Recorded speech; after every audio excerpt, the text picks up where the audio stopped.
Hi everyone, my name is Rebecca Wheatley. I am an aromatherapist and an acupuncturist, and I'm the founder of Journey in Essence. I've been an aromatherapist for the past almost 25 years, working with essential oils as part of my life, my family's life, and with my patients. And a year ago I discovered doTERRA, and I've been so impressed with the quality of the oils and the results that I've been having that it's become a huge part of my life, and I'm now starting to share the education of essential oils on a much wider level through classes and now educational videos that I want to be doing. The reason for this particular post is because this month, August, is an exciting month in Europe with doTERRA, because they have introduced a number of new products which have been available in America for a while, but they've just come to Europe. And there's 3 of them that I really want to talk about today because I'm very excited by them. I've had the opportunity to work with them since the convention in May. They are beautiful oils. The 3 of them that I'm going to talk about are Rose Touch, Jasmine Touch, and Neroli Touch. Now, what it means when it's a touch oil. Firstly, I should say these are all floral oils. What it means when they're a touch oil is that they have been already diluted in fractionated coconut oil. I'll go into that a little bit. When we dilute essential oils, the benefit of doing that is that they stay on an area for longer. So all of these oils, which I'll go to a little bit further on, but they are incredible for the skin. They all have different benefits in relation to the skin. So when you actually dilute them in fractionated coconut oil, which tends to be the one of my choice because it's so nourishing as well for the skin, and all of the doTERRA touch oils come in fractionated coconut. It means that if you're using them on the skin, they will stay in that area for longer, and the absorption is slower. Now, what absorption means is that it goes into the tissues and stays in the tissues and has a metabolic reaction in those tissues. So when you're talking about the skin, for example, you want that. You want it to stay in that area for longer. And because all of these oils have such an incredible effect on the skin, as well as their other amazing benefits, especially on the spirit and the emotions, we want them in a diluted form. Not only that, but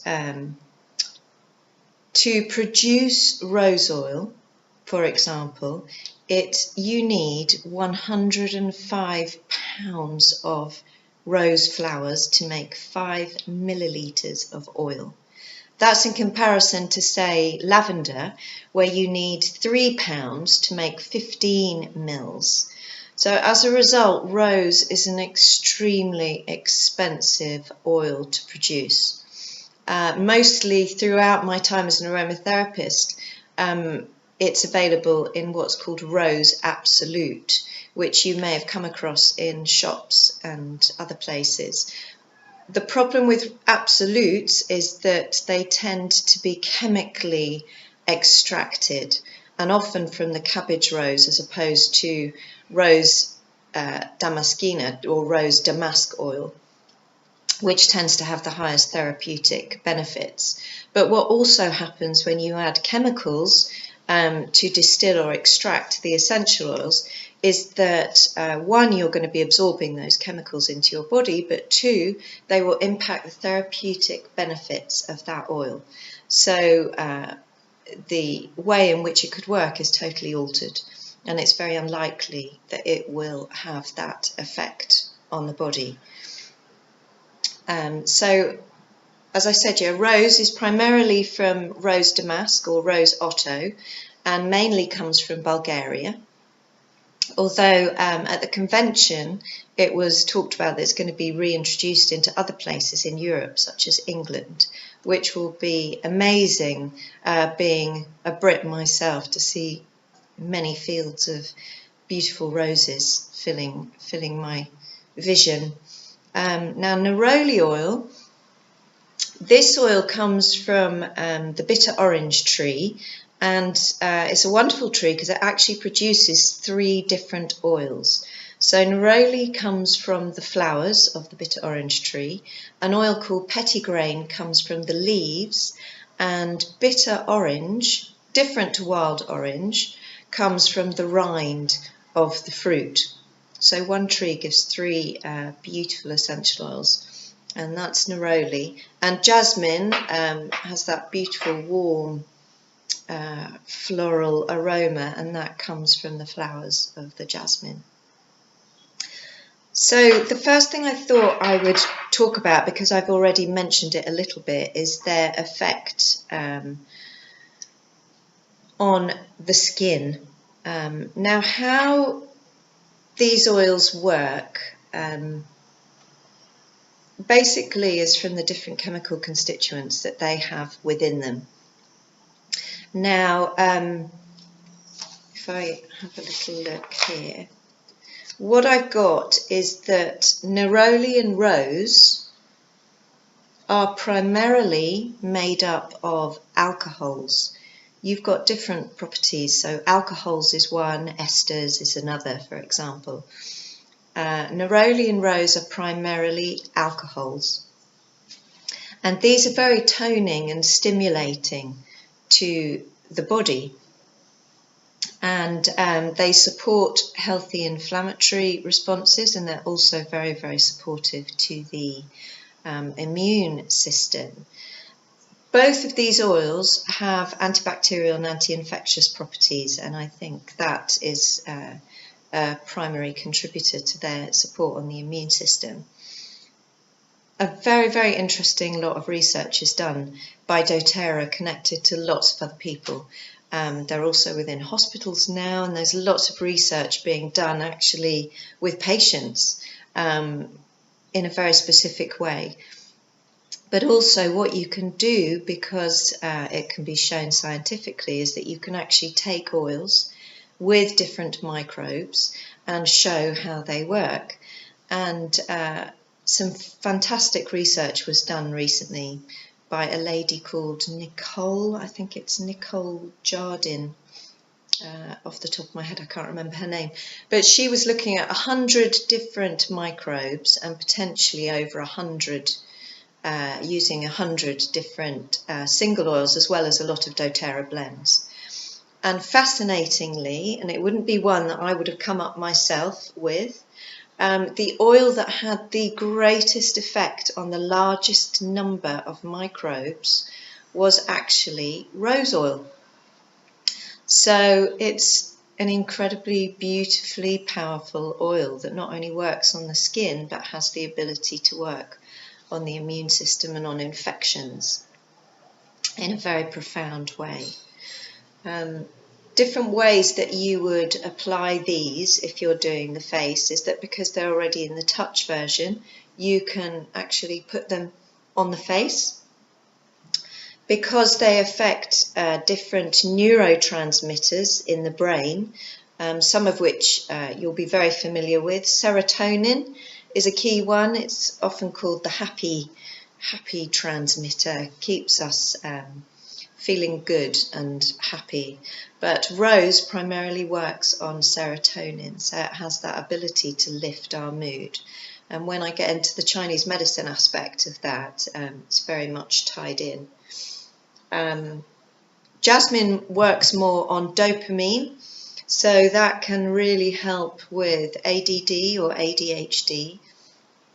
And in a child with ADHD, for example, my primary way in which I would use that would be along the spine and also at the back of the skull.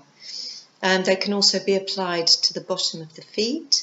It's very, very difficult to get these oils in pure bottles.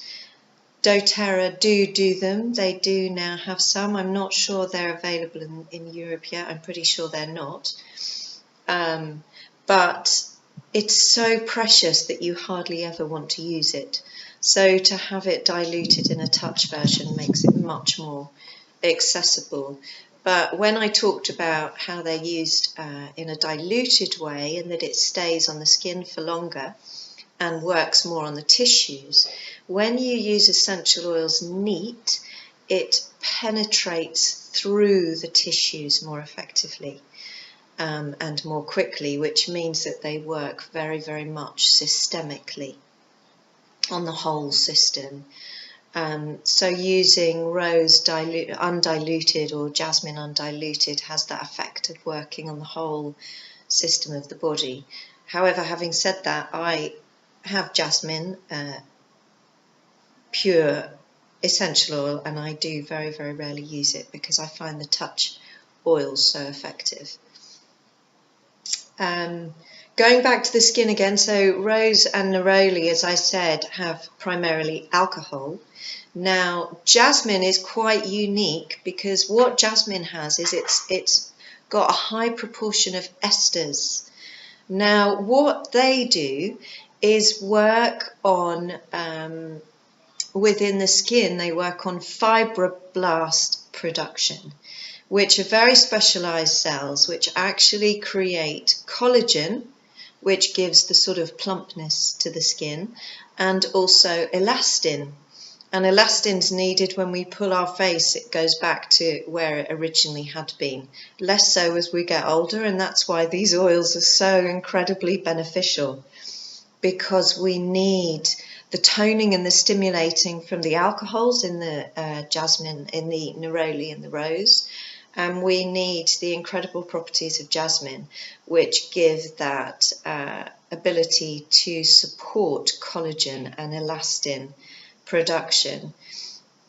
Because essential oils have different properties, as I'm sort of sharing with you now, one of the key benefits of that is that if you layer the oils together, you will have the ability of having all of the properties working synergistically together. So you'll have the jasmine properties working with the rose properties, working with the neroli properties all together. And I love to use these oils. At the moment I'm in Spain, and one of the key things about rose oil that is quite unique to rose oil is that it also has an emollient action in that it moisturizes the skin.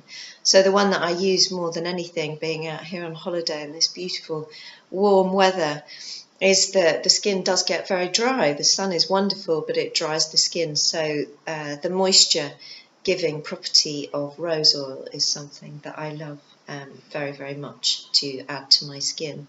So as I said, you can layer them. You can put rose on top of which you put the jasmine, on top of which you put neroli, or you can use one in the evening and one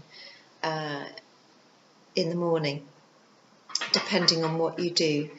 Now, I mentioned a little bit about the neurotransmitters. So we've got rose primarily working on serotonin.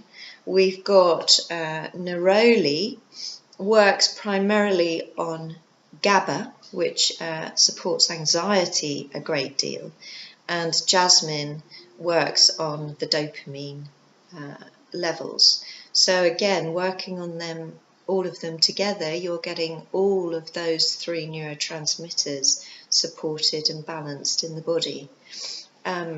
Now, as I said, I'm an acupuncturist, and Chinese medicine has been my passion, actually since I trained as an aromatherapist, because my teacher, Gabriel Moget, taught me all of the essential oils in relation to Chinese medicine principles and diagnosis. So Chinese medicine has also been part of my life for almost 25 years, and that's how I've always viewed the oils. Within Chinese medicine, we talk about different elements. Those elements being fire, wood, metal, water, and earth. And these three oils are all within the fire element. Now, each element has associated organs, and the organs associated with the fire element, which is obviously summertime and all that beautiful energy that's around, but it's very much about the heart. And if we think of fire and if we think of the summer, the energy associated with that, really, we socialise a lot more, we gather with people a lot more. It's very much a time of heart connections and heart interactions, and all of these three beautiful floral oils support the heart in different ways, and that's why they're all associated with the fire element. They're also key oils for female times, especially rose and jasmine, which is, both of them are real uterine tonics. And I've used rose especially with, gosh, hundreds of ladies over the years with menopausal problems or menopausal symptoms, I should say, such as hot flushes and the dryness that comes with a depletion in our yin, our moisture, as we get older. And rose is an amazingly supportive oil for that. So as far as the emotional aspect goes and working with the heart, rose is really nourishing and very calming and very nurturing, and as I said before, it's connected to serotonin, so it's really supportive if there's depression and sadness and low mood. It's called the herb of love by many, and it's just a really beautiful nurturing oil. Neroli, I've used neroli as supporting the heart and also anxiety and restlessness, but that comes from potentially more deep-seated traumas that go back in life. So perhaps something from childhood that people have pushed away and suppressed, and that's caused this sort of resentment or bitterness that has brought out an anxiety and a restlessness in life. I find that neroli really works on those deeper levels, and I have used it with a lot of people with past childhood challenges or traumas.